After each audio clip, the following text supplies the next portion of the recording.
My guest today is a former practicing attorney who quit the law in 2019 to pursue an alternate path to financial independence as a full-time blogger. He's behind the website financialpanther.com, where he writes about personal finance, financial independence, and side hustling. Prior to leaving the law, he paid off his $87,000 student loan bill in 2.5 years by, quote, choosing not to live like a big shot lawyer.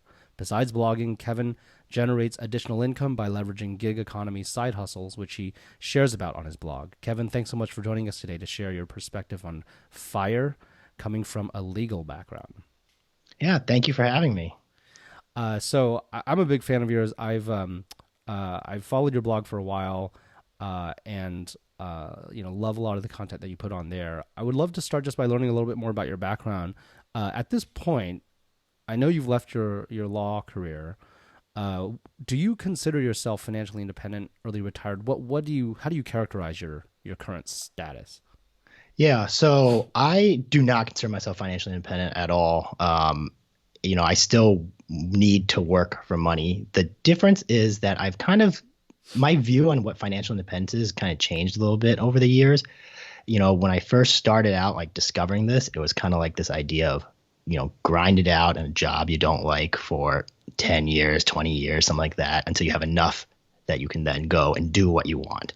And as I kind of started like doing these little things on the side, kind of figuring things out, it started occurring to me like, well, if I can just kind of like find something that supports what I want to do, what my lifestyle is, then that's like almost the same thing. Like if I can just make that money and I'm still happy with what I'm doing, then isn't that the same thing to me? So it's my idea here is kind of like creating your own FI instead of like, saving your way to FI. You kind of just create your own FI the way it is. And, the way I think about it is like, you look at like a sports player, something like a basketball player, right? They're all like financially independent if they want to be, but they keep playing basketball. Like LeBron James keeps playing basketball because he likes playing basketball, And so that's kind of how I think about it, is that if you kind of create your own life that fits what you want to do and fits your values and you're happy with, then you're kind of already at that, kind of already won the game then.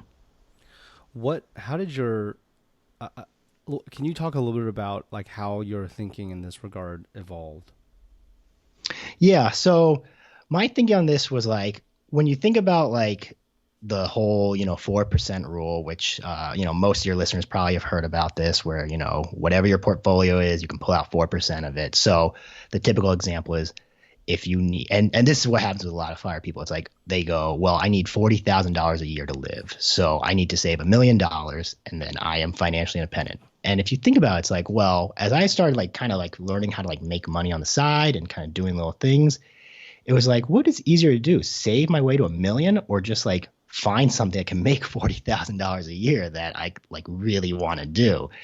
And so that's kind of like how my thinking on that involved, was that it was just easier to make that money than it was to save my way until I hit that number and then I didn't have to work anymore, if that makes sense. I see. So you left the legal profession in 2019, is that correct? Correct. Yep. 2019. So a year ago. I've been kind of self-employed doing my own thing for a little over a year now. How old were you, and what was your legal career path up until that point? Like what kind of legal work were you doing, if you could just help us understand? Yep. So I was 32. So my path in the whole legal profession was kind of like a lot of other lawyers, I think. I graduated from college in 2009, which was right in the financial crisis. No job, moved back home with my parents. I had a history and econ degree, nothing that was going to get me into like any sort of like science or, medical based program. And so I was like, well, if I can't get a job and I need to do something, I'll just go to law school. I can take tests. I had decent grades, and you know how law school is. There's really very few barriers to entry other than being able to take a test pretty well. And so I went off to law school, did the whole law school thing exactly by the book, like good grades, law review, all that stuff, summer associate position. And then I started my first job in 2013 at the firm that I summered at in my second year. And so I started out, and this was a big law firm, which was like, one of the larger firms in the US. And I worked there for 3 years. and really was not super happy with it just because it wasn't like a great fit for me. A lot of really super type A people, you know how it is. But what I did there is I saved up a lot of money and paid off my student loans as fast as I could just to give myself a little bit of flexibility because I kind of needed the paycheck to pay the student loans. Once I paid off the student loans, I left that job and went and took a government job, a state government job, thinking that maybe there would be a better balance, work-life balance. Maybe it'd be more fulfilling because now I'm like working for the people, that kind of thing. And it was a fine job, but once again, it didn't really fit what I wanted to do, I guess. I just hated like the meetings and the really scheduled thing. And then the weird thing was this job still made you like bill hours, but not like to anyone. I don't know why they did that. Because it wasn't billed to anyone, but you still had to essentially keep track of your time still. And so I found myself working like way more hours, except at that time I had taken a $50,000 pay cut for that job. So I was working like the same amount, but not getting a lot of like work-life balance in that. So then I worked there for a year, and then I switched over to a state bar association job, which is kind of like a legal adjacent job, kind of doing and there's the whole world of like legal adjacent jobs I've discovered. They're like kind of like lawyers. They're supporting lawyers in other stuff. And I worked there for 2 years, or about, almost 2 years, until I then last year made the leap to decide to go full time on my blog, which I've been working on since 2016, just kind of nights and weekends and that kind of thing. Gotcha. Okay, cool. Thanks for the tour through your background. So when did you decide that you needed to make a drastic career change? And like, was there a single moment of recognition, or was it a gradual realization? Yeah, so it was pretty gradual. And I did what I think a lot of lawyers do, and a lot of professionals do, where you have this degree and that's what you identify yourself as. I identify myself as a lawyer, and I still identify myself as a lawyer. Like I still think about myself as a lawyer. And so what I was doing was I was jumping around from job to job in the legal field, trying to like find that thing in the law that I thought would be, right for me.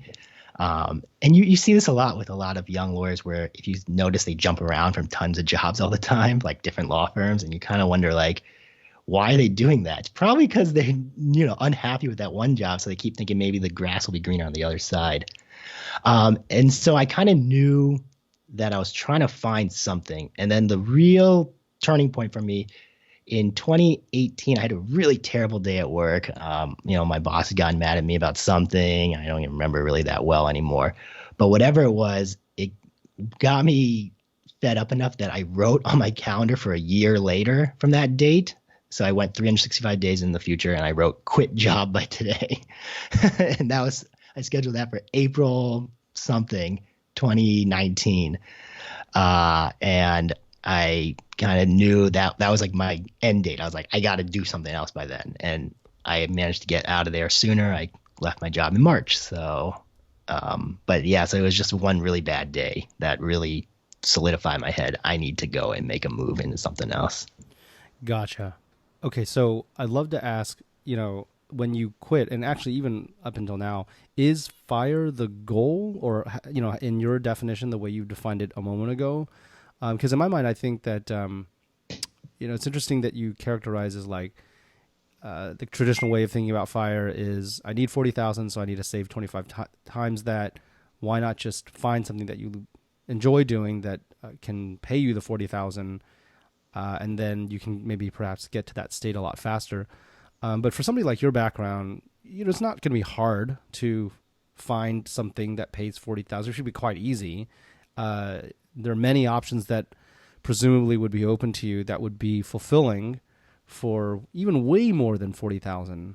What is the goal from having, I guess, left your law job? Is fire the goal, or is it something else? If you could help us understand. Yeah. So right now for me, fire is the traditional view of fire, save up money and live off the portfolio and never have to do anything again that you don't want to do. That's not really my goal anymore. My goal now has been the whole, create your own fire thing, which is like kind of an entrepreneur type thing, which is, build something that you really want to do that can make you enough to support your lifestyle and that ideally maybe can keep growing. And so that's kind of my current thing. And so I always call it create your own fi, which is, basically what I'm trying to do is just create this lifestyle. Okay, gotcha. So what is the life that you envisioned having made this big career change? Is it flexible / nomadic work? Is it more freedom just to work on your own schedule? Is it what you just described a moment ago around actually creating something from scratch? Just help us get into your head a little bit. Yeah, it's kind of all of those things that you mentioned. It's the whole flexibility, being able to control my time more, and the whole creating thing. This is just something that I feel like previous generations didn't have. Even 10 years ago, like the fact that like we all have phones and internet and stuff, there's just so many ways that you can kind of put yourself out there. And, if you put yourself out there enough and, people or, believe in what you're saying, you can make a living doing that. And so there's a whole Seth Godin thing. He's a writer who always says, pick yourself. And that's kind of what I'm trying to do. Gotcha. How do you stay focused and keep your eye on the prize, so to speak, when I imagine many of your law school classmates have started to upgrade their lifestyles, buy homes, cars, start families. It's the kind of traditional way, etc., while you're forging this alternate path. How do you stay focused? Yeah, the funny thing is once you're not like constantly around other like lawyers, your whole view of the world changes a little bit. Because like I when I'm around lawyers, like, you see always people are always so unhappy. They're always trying to do something else. They're always, complaining about their work. And so when I look at my friends, I kind of I used to kind of like be like, oh, this whole prestige thing, I really need the prestige. And as I get farther away from like every day being around lawyers, that whole urge to like chase prestige and be like considered prestigious is kind of fallen away. I just like don't care about that much. But it's because like now I'm not really around as many people, and the people I'm around are kind of like looking at me like, oh, like this dude is like just chilling and doing what he wants. And so that's kind of how I've kind of avoided that, is just by not being around as much, I don't feel the urge to need all that stuff like I did when I was like, when I was in big law, especially, was when I was like really was like, oh, I need to be like prestigious. People need to know I'm an associate here, right? Do you still keep in close contact with your big law colleagues or classmates?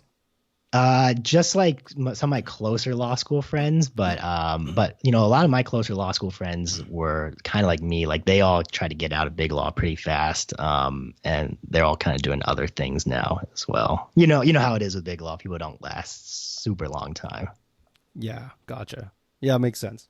So, while you were in the legal on the legal path, and even to now, what did you invest in? What do you invest in? Passive index funds, stocks, bonds, like at least at a high level, what does your portfolio look like? Yeah, it's all passive index funds. I'm big on the whole VTSAX and that kind of thing, the total market index funds, which is what I've been doing since I understood that concept. So that's my general, just like normal investing. And of course, it's invested in, I've got money in an old 457 plan, and then I've got money in my solo 401k, and then Roth IRAs.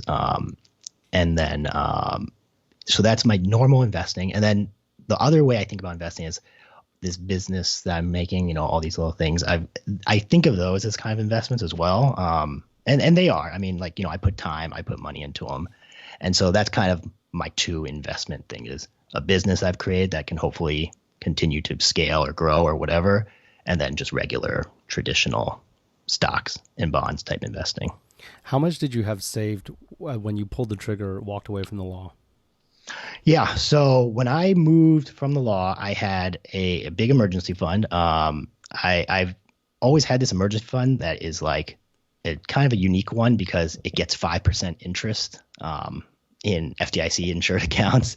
And it's kind of like a little financial hack that I've written about on my blog. And so I had this big emergency fund that was like $42,000. And so that was like a pretty good base. I mean, I could live for, a year for sure on that. And then I also had all these little gig economy side hustles I've been doing. And, and so this is a thing that I do a lot where I've incorporated a lot of these seemingly low level gig stuff, delivering food, walking dogs, all this stuff that seems way beneath what a lawyer should be doing. But I've like figured out ways to make it really work for me very well. And so that is what I kind of think of my side hustle emergency fund, where if it can basically form a floor for me, like I know I can make $1,000 a month or $2,000 a month doing these things if I have to. And so that can stretch out my cash farther if no money is coming in at all. Gotcha. That's an interesting perspective on how you can use the side hustle stuff. I'd love to sort of probe a little bit more on the mechanics of how, but also just the psychology of it. Cause, like I want to be able to share candidly with my audience, like how you thought or how you got to the mindset that this was, like a really efficient use of your time post law career, because as you say, you're super well educated. You could go make six figures at a law firm, given your background. Why is a lawyer who made law review and worked at a fancy big law firm delivering food? This is like the question that, somebody who is similarly situated to you would be exactly thinking at this moment. Like, walk us through the thought process for, why this is an efficient use of your time, and then we'll get into the mechanics. Yeah.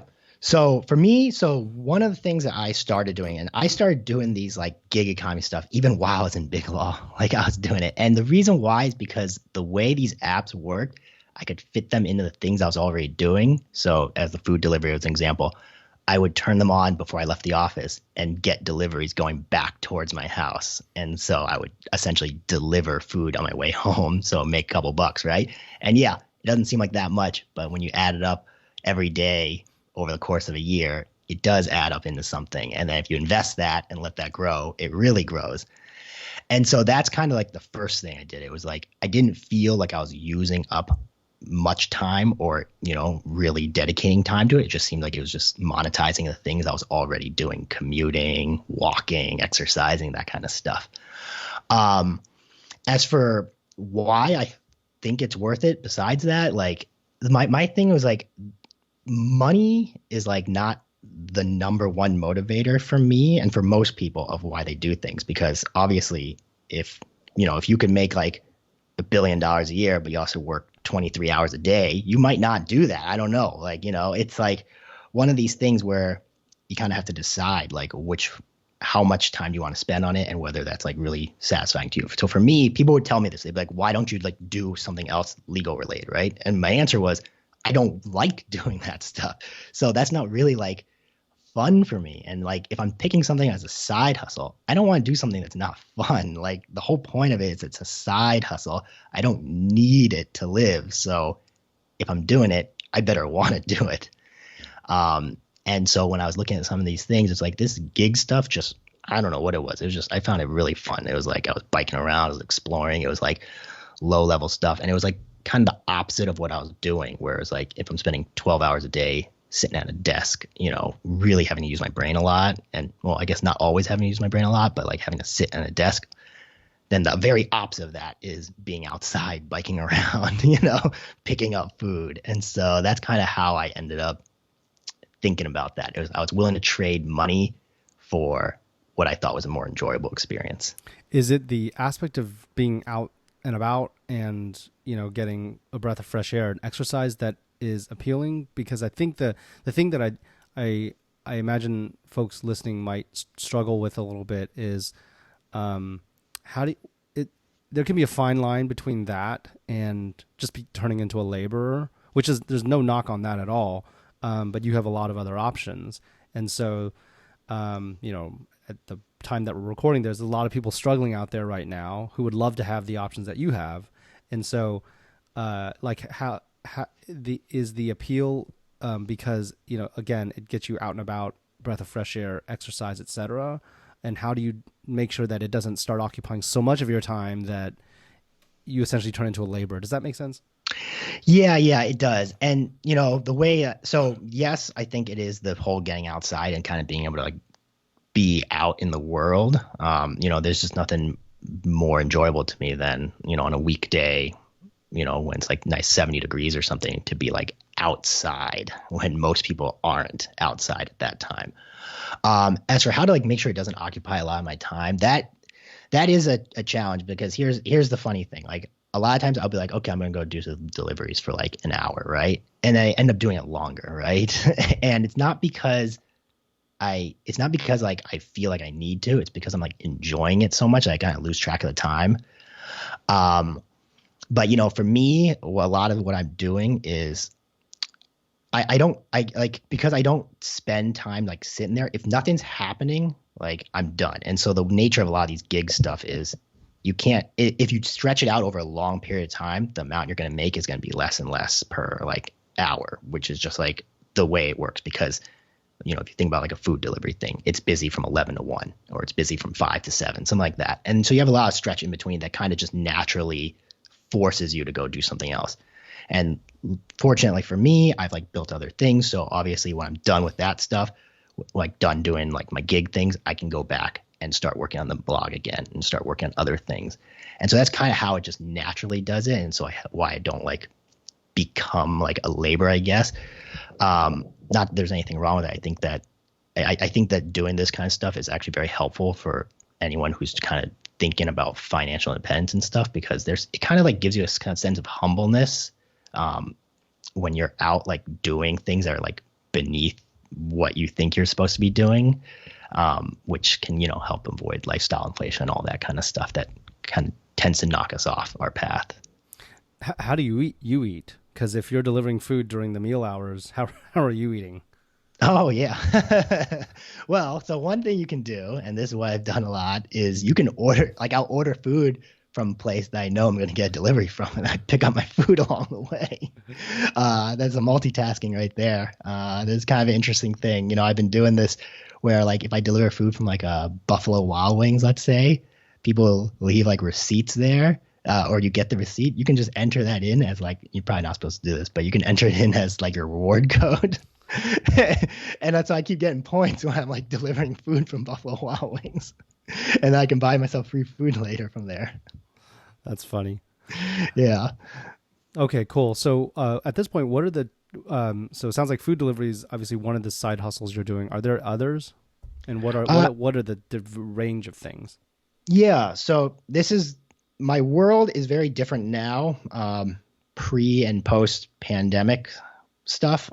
So before, one of my big things I did was Airbnb.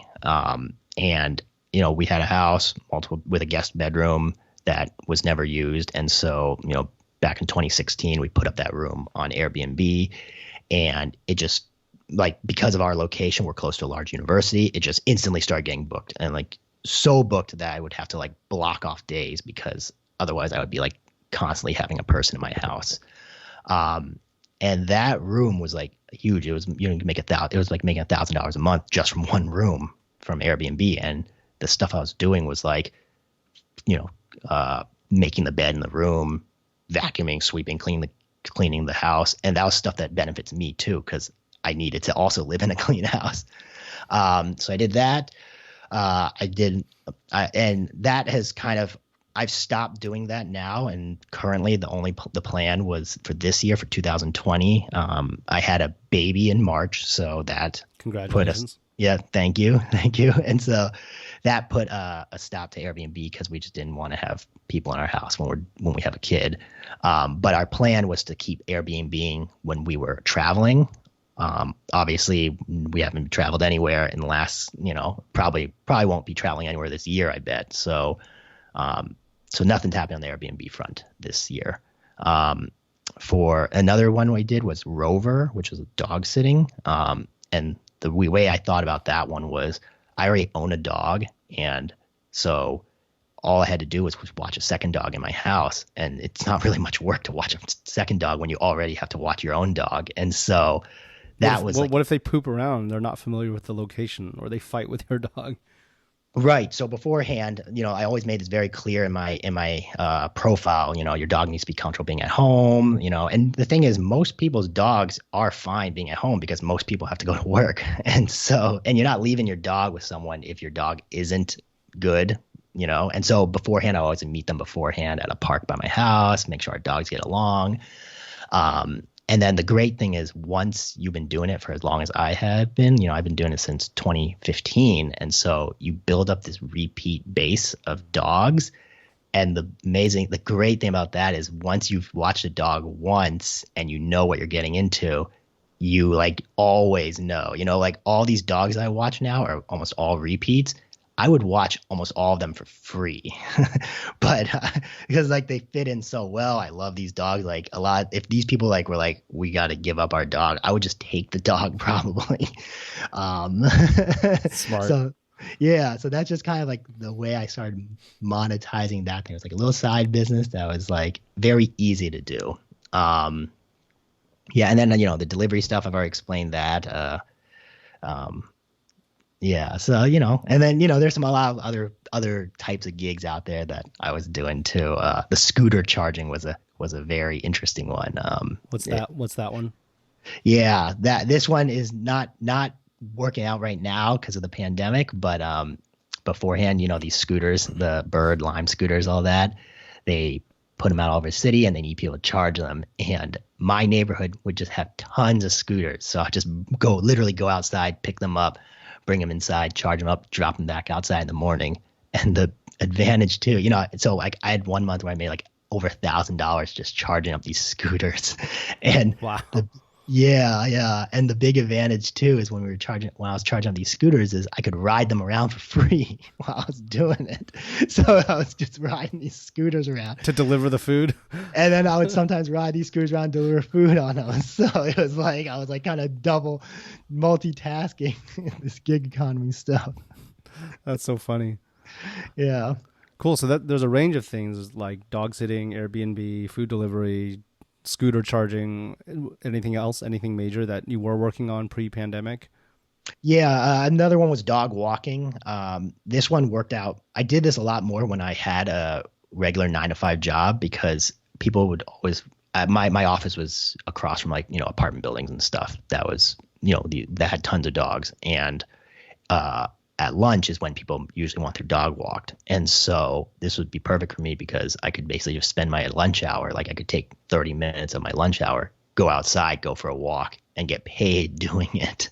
And then because I'm just walking a dog, I can just come back in. I'm not even sweaty or anything. So it's very easy to do it that way. You would be walking with like your law firm shoes and clothes? Yep. Oh, yeah. I would just be like in work clothes. I would just walk over there, like across the street, grab this dog, go for a walk, and then drop the dog back off and walk back into my office. How would you eat again? Yeah, I mean, I eat just during the day when I'm like sitting at my desk anyway, so that's how I do it. But we all still need a break in the day, right? Gotcha. Okay, cool. So I think I got a picture. It sounds like, if I could summarize, it sounds like there's a pretty wide range of different gigs that you'd pick up, and you try to slot them in at times when it would be already on your way, or when it wouldn't require a lot of extra lift from you, or when you just wanted like to get out and about. Is that kind of the way you've thought about it? That's exactly how I thought about it, right? So what I'd love to understand is like, how did you break the news to your parents about your decision to, firstly, I guess, leave a legal career, and then when I'm sure there was a discussion about like, well, what will you do? And it's a collection of like doing my own thing and side hustles. Like, what was their reaction? Yeah, so I come from an immigrant household and very traditional, go to school, get a good job, and that's the kind of thing. and which is always kind of a weird thing because my parents, my dad owned a Chinese restaurant, so he was like a entrepreneur. So I don't know why they never cursed them that like maybe your kids can be entrepreneurs too. Um, but yeah, so they were confused about it. They knew that I was not happy practicing law. That's something they knew right from the start. Like as soon as I did it, I kind of knew, oh, this isn't a good fit for me. And it took them a little time to like kind of like be able to explain to people what I was doing because like they would tell people, what do you do? And they would say, oh, he's a lawyer, even when I wasn't working as a lawyer anymore. I think that it made it a little bit easier for my parents though, because my brother, who's younger than me, he's a year younger than me, he also kind of went this untraditional path of starting his own business, and he's doing very well with his business. And so they kind of had seen it already that it was possible to make money and like make a living without having like a normal job. And so that kind of helped prime them a little bit for it. What kind of business does he run? He has a weed delivery app in DC. Yeah, it's a very weird cottage. If you look up in DC, there's a whole cottage industry of like weed delivery apps, and he started one of them, like one of the first ones in DC, and it's like took off. Wow. Yeah. Is weed now legalized in DC? So it's not legal to sell it, but it's because so what happened was DC was trying to legalize it, but in DC, to any law in DC has to be approved by Congress, and Congress did not approve it. But what happened was, because of the way it was written, or because of the way the laws are set up, it's not legal to sell it, but it's legal to give it away, and it's legal to have it. So what happened was this cottage industry built up around it of apps that do something else, but you give the weed as part of it. So like you sell like a cookies or something, or you sell something. So my brother sells motivational speeches is what his app does. You turn it on and it keeps getting bigger and bigger every year as people are buying these motivational speeches and they get their weed as part of it. It's a funny thing. Yeah. But my brother figured this out. He came back, he lived in China for a couple of years and was just like, first he had a normal job, hated it, like lasted like a year before they fired him. And then he like started doing some stand-up comedy, like, and it's like trying to make his own little comedy troupe. And he was doing fine with that, but not like really well. And then he like moved back home, had nothing to do. And, I was telling him, because I was like in law mode at that time. I was like in big law. And I was like, you need to just go to grad school and get something, go to business school, go to law school and go get a job, man. And he's like, oh, wait, no, I don't think I'm going to do that. So he like took a coding boot camp and then just learned how to code so he could like make this business. That's so funny. But Yeah. it seems like it's working, so. It's working so far, yeah. Okay, cool. So walk us through how you spend your days now. Like what is a normal, maybe there's not a normal, but like what are you doing during normal daytime hours when others are working? Like if you could help us understand, because like if we were a video camera watching you, well, what would we be observing you doing during the days? Right. And sometimes I always think like, oh, I should film myself for a whole day. So this is different pre and post pandemic, of course, and pre-baby, post-baby. So before I had a baby and before the pandemic, I would, wake up whenever in the morning, normal times, and then I would head down to my co-working space because I still needed like a routine, something to keep me like motivated. Otherwise, I'm just going to sit around doing nothing. And so I would do that, try to write and do like, answer emails and do all that kind of stuff in the morning. And then I would spend my lunch hour, like, usually like an hour or an hour and a half doing deliveries over the lunch hour. And it was just like going around the whole downtown area, which is really easy to do on a bike, especially. And then I would come back, do some more work through the afternoon. And then in the evening, I would basically deliver my way home is what I would do, try and get back. And now in this post-pandemic world with a baby, it's a little different now. A lot of it is now I'm doing a lot more stay-at-home stuff until daycare can start, later this summer. And so right now it's just kind of finding time to do these things. And I always still try to do like an hour of deliveries a day. My goal every month right now is my goal is to make $1,000 a month doing deliveries, which is about $33 a day. And right now, because of how things are looking right now, I make like $30 to $50 an hour when I work over the dinner time for like an hour, which is pretty crazy. I think I know that other people have been able to do this as well, but I feel like I'm just like really efficient and good at it. I don't know how I'm able. Like yesterday, I made $38 in an hour, and I was disappointed in it. So it's been pretty nuts right now. Got it. So interesting. So, and have all the other gig economy stuff, like, have they pretty much decelerated now post pandemic? So it's mostly just food delivery.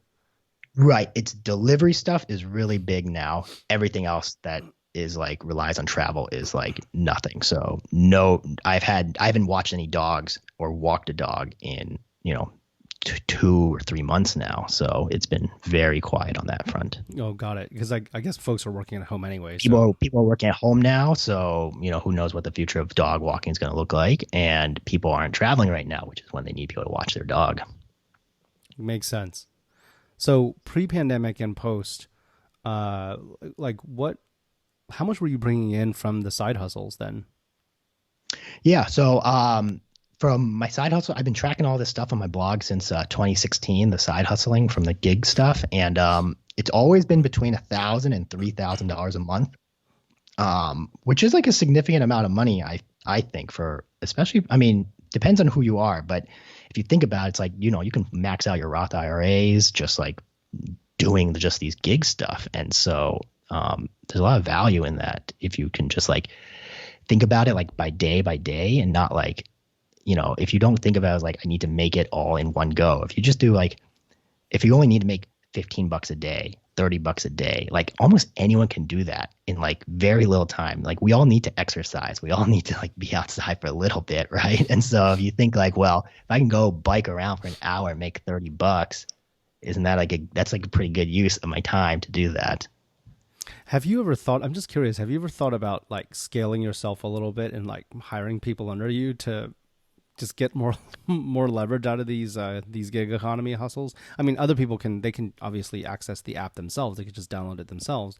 But there may be, I don't know, some folks who don't want to be bothered by setting up an account and figuring out like how the system works, or maybe people who don't speak English well, or whatever the case may be. I don't know. Have you ever thought about trying to hire some people under you? Yeah, no, and I've heard of people doing that kind of stuff. I don't because so for me, I think basically I've always thought of my like the income world like this and like with active income in the three ways, which is like you had your 9 to 5 job, then I have my side hustles, which are like time for money type jobs, and then I have like a business which can scale. And so right now, that's kind of how I think about it, is like my scalable thing is the internet blog, obviously, because that can keep growing and that can reach a certain, that can reach as many people as can find it. And then this gig stuff is for fun and it gives me a floor, kind of like an income floor. So it's kind of like makes my own little, basic income type thing, I guess, if you think about it that way. If I need my $1,000 a month, my Andrew Yang $1,000 a month, that's how I make it is from that. Gotcha.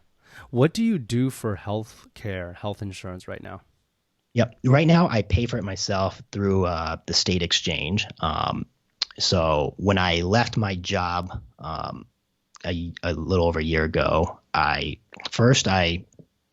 just like kept on the 60-day retroactive period, and then I forgot about getting health insurance, and so I missed the enrollment period. So I had to get one of these health share ministries for like a year until the next open enrollment period opened up.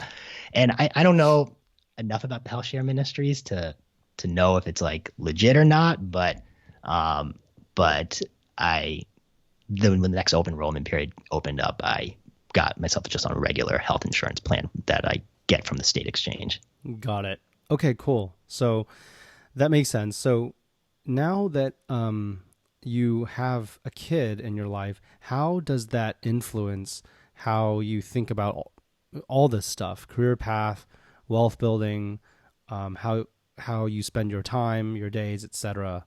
I'm sure I imagine things have changed quite a bit after having a kid, and walk us through um, like how your plans have changed and how things might look differently going forward.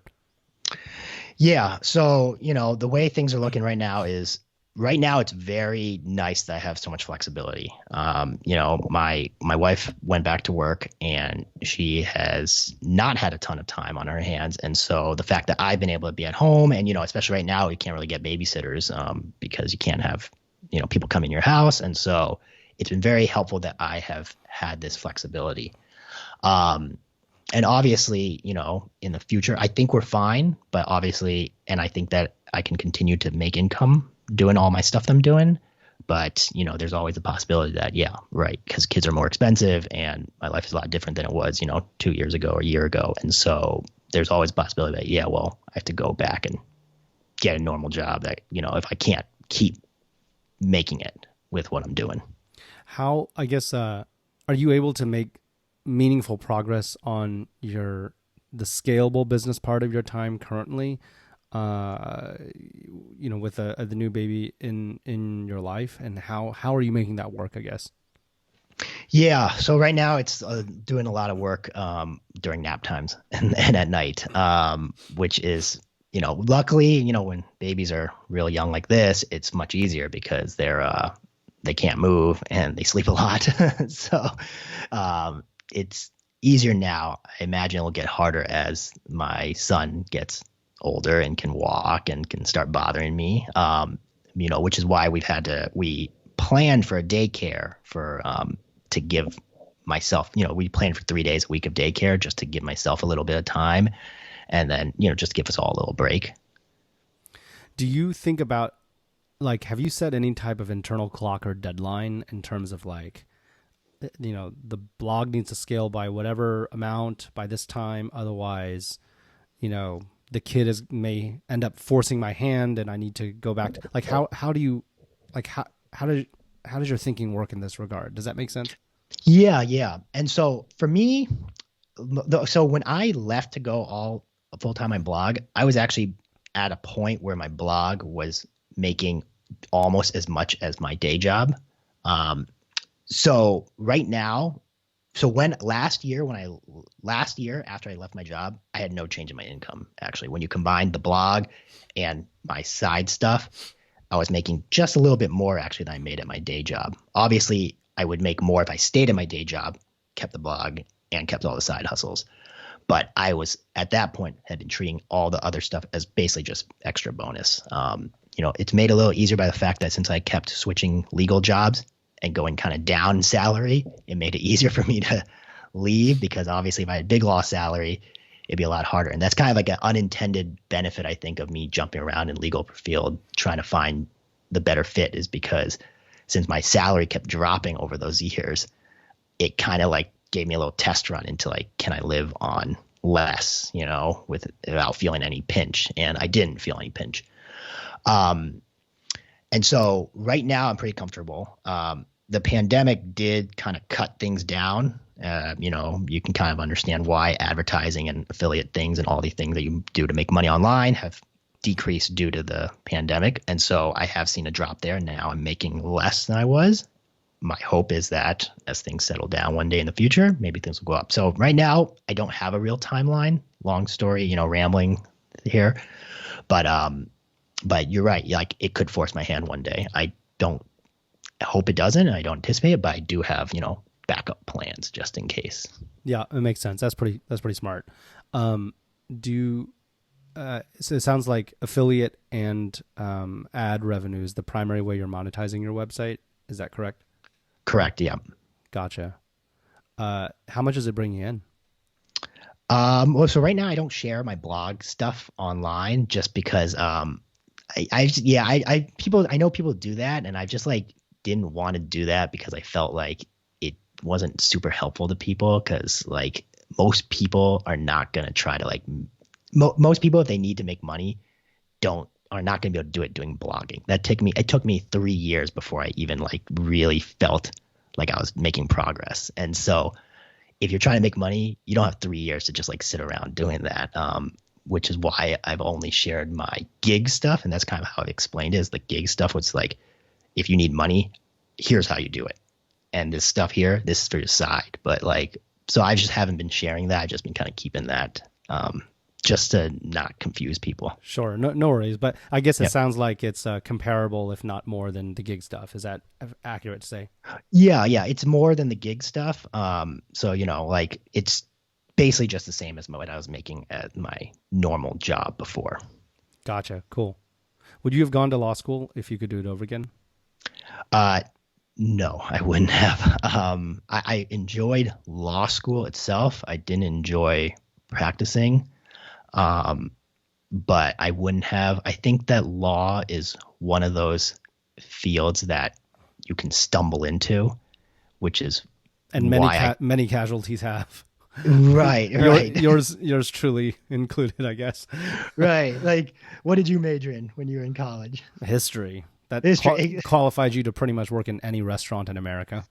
Exactly. I was history and econ was my major. And so you see this a lot when you look at a lot of lawyers. It's like they kind of stumble their way into law school because they didn't know what else to do. And then you just kind of end up being a lawyer just because. And that's how I ended up that way. And if I go back in time, I would have told myself like, hey, just like try to figure something out. You're only 22 years old. You got time. If you really want to go to law school one day, you can wait till you're 28 before you go if you really, really want to. So, and this is what I found too. I found that most of the people who did really well in law school, at least in my just anecdotal experience, they were older. Like I think that they had done something before and they had kind of knew more what they wanted to do. Whereas me, I was 22 years old. I didn't know what I wanted to do. I just I'll just take out these student loans and go to school and keep doing it. That's all I know. And yeah, it's a little different. I feel like when you look at like medical professions, you can't really stumble your way into like med school or dental school or whatever. You had to know like beforehand, I'm going to take OChem and I'm going to take whatever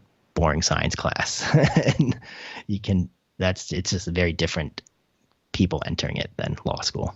Yeah, it does seem to be a trend of more people taking more time to work or do other things in their career before going to law school. I've noticed that as well. Yeah. It just, yeah, I think that we get this idea that we have to get started right away, like we're 22 years old, we got to go. And it's like, you look how long we have to live nowadays and how much time we have. Yeah, it's helpful to if you can find your thing right away. But 22 years old, you look back at your 22-year-old self, you were a child, right? When you think about yourself, it's like an unrecognizable person to me, And so I just can't even imagine saying I'm going to figure out my whole life at this age and now I'm ready to go. It's seems nuts to me. True. Cool. Well, I really enjoyed chatting with you, Kevin. Where can folks find out more about, you and what you're up to?